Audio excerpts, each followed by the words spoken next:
Hello there, crafty friends. It's Danny here from Danny's Dreams. I decided to try my hand at a tutorial. I will remind you that I am not very savvy at using videos.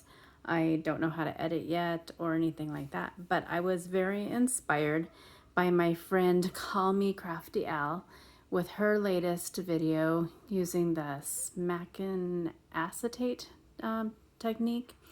And it reminded me of one of my favorite techniques, which was called Crinkled Chalk. It's super duper duper easy. Don't really need anything fancy other than some saran wrap, your inks, and some papers. I didn't want this to be very long since I don't know how to edit it and make it go faster and all that stuff, so I made the cards ahead of time. I used the same supplies basically on all of them. I used the saran wrap. I did use a spritz of water on a few. Distress Oxide in Twisted Citron, Distress Oxide Inks in Wilted Violet, and Distress Oxide in Picked Raspberry. I don't know if you can see, it just gives it this fun little texture, super duper easy. That's one that I did the full background. This one I did the background and then I did the die cut out of it. And then here is one using that die cut, so kind of a 2-for-1 there. And then I thought I would be creative and use a stencil.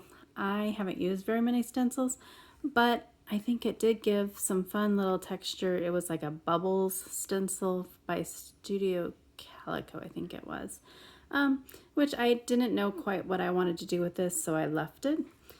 I will show you real quick how easy peasy this technique is. I'm just starting out with a piece of cardstock that I've already pre-cut to the standard A2 size. You will just take a piece of saran wrap. I have a big one. I use it for all 3 colors, and you just wrinkle it up. Easy peasy. I'm going to start with the Twisted Citron. Can't talk today, bear with me. You just kind of grab a little ball of it, ink it up. The camera's probably going to shake, apologize. And then you just start dabbing it on.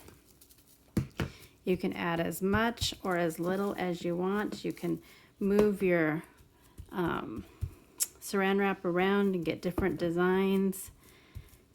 And you just keep inking till you're satisfied.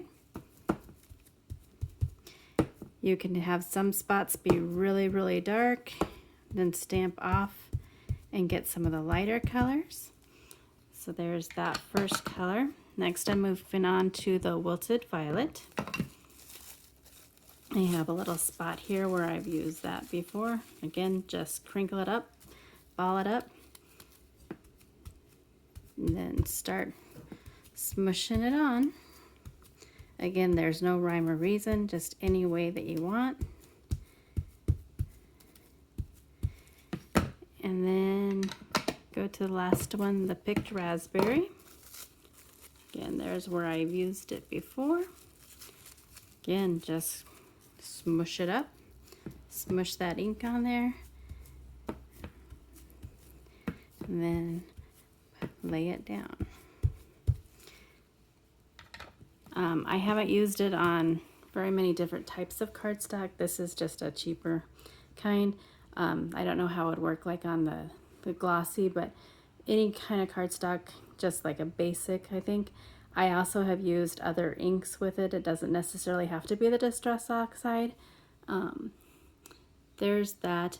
And then because it is the Distress Oxide, you also can just add a few spritzes of water. Let it kind of do its magic. And then I took paper towel, kind of blotted it, and that kind of gives it a super fun effect as well. So there you have it, easy peasy.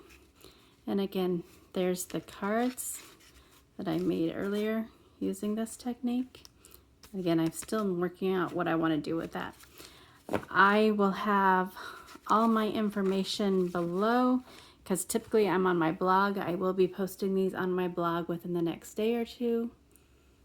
And I hope that you'll give it a try. And if you do, please leave a comment below so I can come see what you try. Thanks a lot and have a great day.